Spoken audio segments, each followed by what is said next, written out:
And the goal is to have you go deeper and find purpose Yeah. in life challenges that creates a sense of joy for yourself, Right. right? Yeah. Look at me. I'm getting, sometimes these eyes leak because of the lights.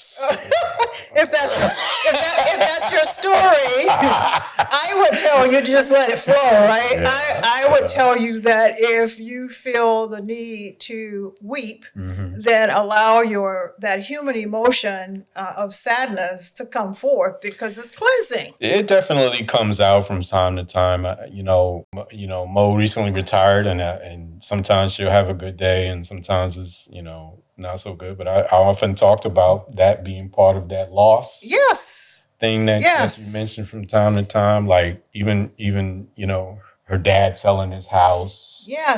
things like that So come let's up. talk about those real. So those are real losses Yeah, that we all experience, and that we might find is common to yes, man, and not yes. really.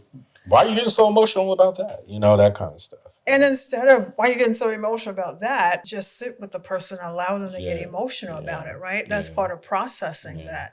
So Mo retirement is yes, that's grief. Mm, That is a reaction to a significant change in her life, yeah, right? yeah, Your father moving, yeah, that's grief. Relocation is grief. yeah, Selling his house that yeah, he's lived in for years, yeah, that's grief, yeah. right? Yep. So all of these things that we experience all of our lives that we don't associate with grief, it's grief. I know.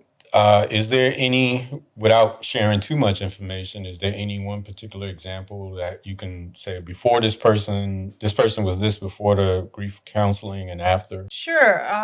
There are some testimonials on my Yeah. website that Okay. are public testimonials, Sure. but I will use Janae Okay. Lewis because it was probably the client that has had the most impact on me